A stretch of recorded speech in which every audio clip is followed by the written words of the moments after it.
across the world. It's so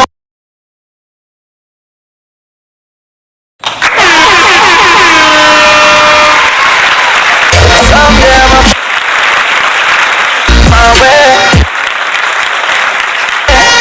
Listen. Good. Young people of Jamaica, how you feeling?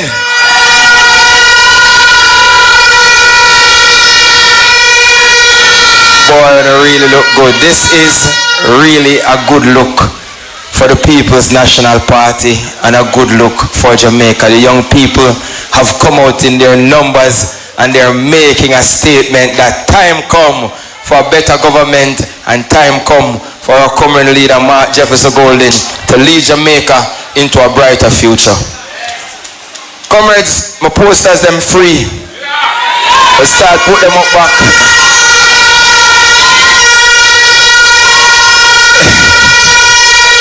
Free at last, free at last.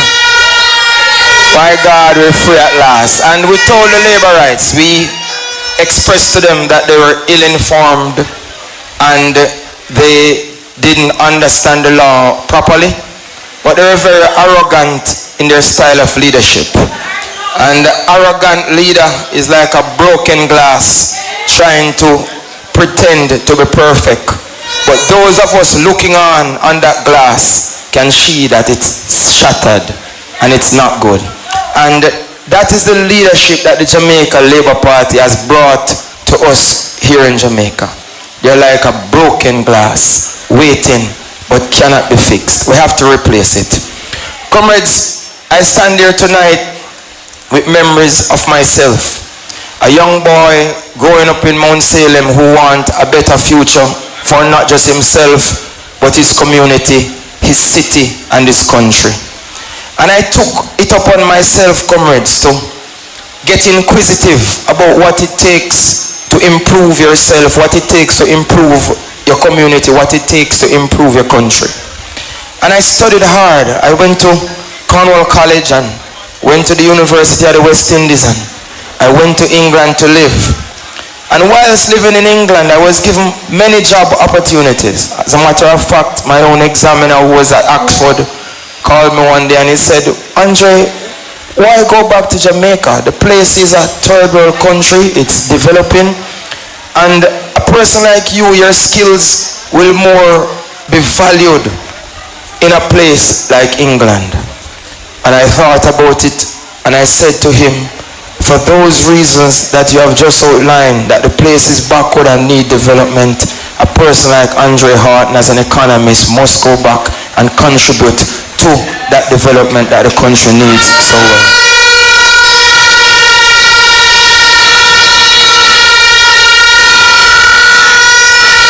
And when I speak, I don't just speak for myself. I speak for every young person who has ambition. I talk for Kevin from Froome, who went to Godfrey Stewart and wants to go to the University of the West Indies but don't have the money to do so. The PNP will give you an opportunity to do so.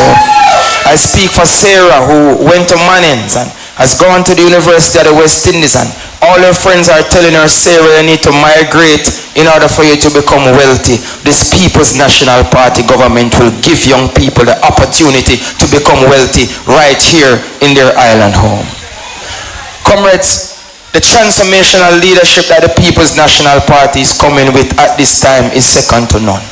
And we hear people on the street saying that young people has no voice. Young people have no opportunities. Young people have no avenues through which they can display their true skill. And our talent is seen as something as noise. It is not valued and it is not cherished. The People's National Party understands this and is going to create a Jamaica that not only value your talent, that not only give a listening ear to your sounds and your ability, but provide the platform to trampoline those ability into income generating, wealth creating, lifelong abilities. And it is important because many of us have never seen this. Our parents grew up in a slavery type economy here in Jamaica, and the system itself is designed for us not to have real ambition. So it's very disheartening, it's very demotivating when a young person goes to apply for a job in Jamaica and hears that they don't have the qualification, and even if you do have the qualification, you don't have the look, and even if you do have the look, you don't have the particular type of vernacular.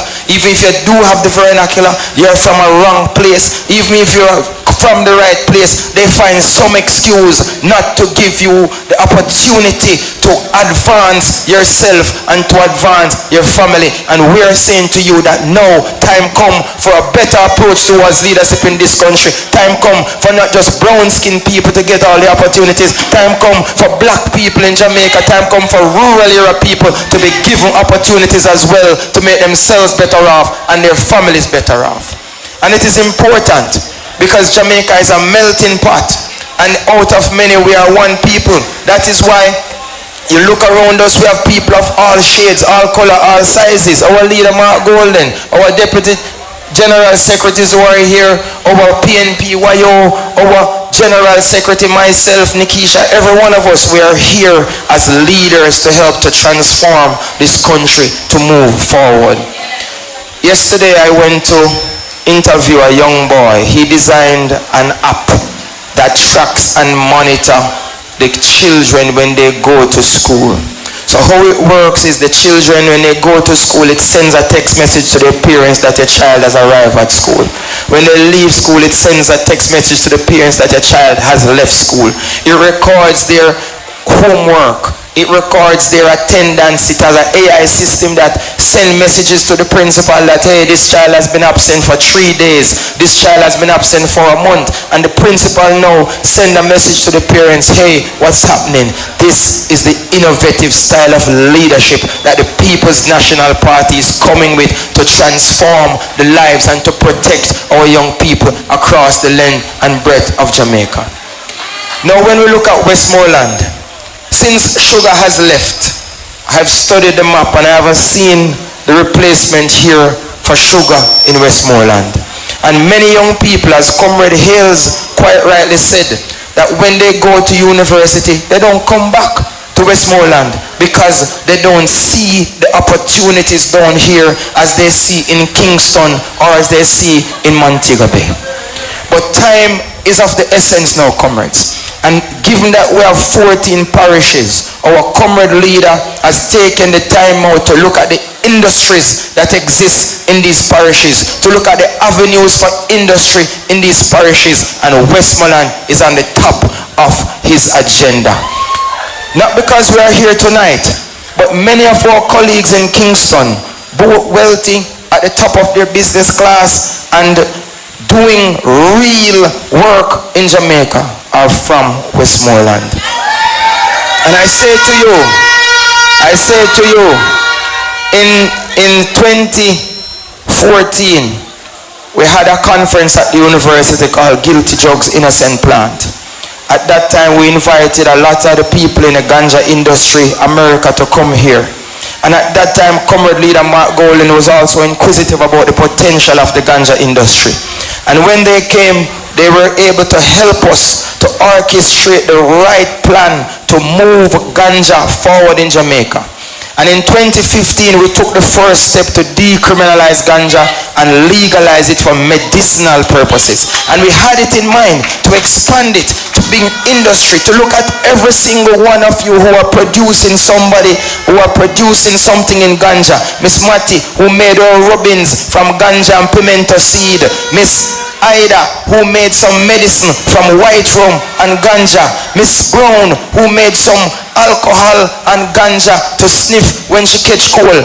These are the Jamaicans who have been producing products in the industry, and the Jamaica Labour Party has stifled their potential by mismanaging the industry. But alas, the People's National Party, we have done our homework, and we have recognized that the only way that Westmoreland and Jamaica in general will become wealthy is if we give ganja a chance, because it is the miracle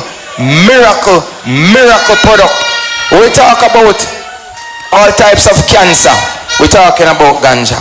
We talk about leukemia, we talk about sickle cell, we talk about simple thing as fits, we talk about a sleep disorder.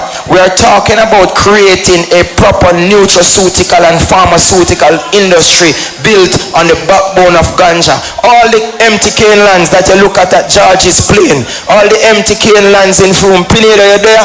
You have to start do some research in a ganja and knowing up in here because we're diversifying the product offerings from Westmoreland.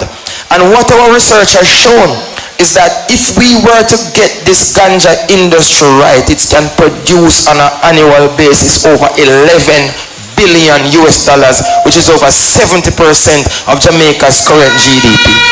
So when the government talk about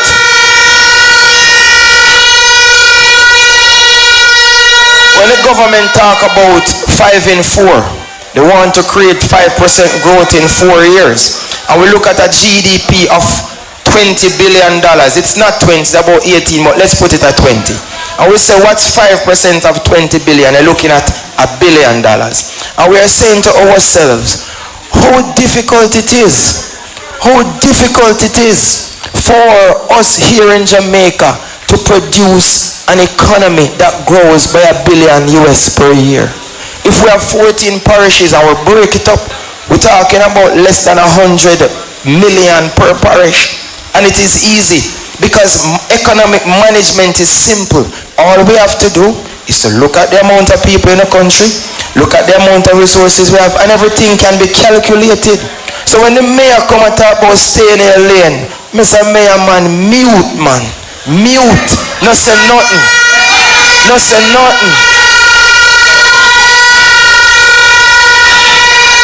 Because this JLP government, they are majoring in minor things. They come like a done spit in them at school. Instead of doing them work when them get it for do, them find every thing for do. Them play marble, hey come we are play marble. Them play hopscotch, hey come we are play hopscotch.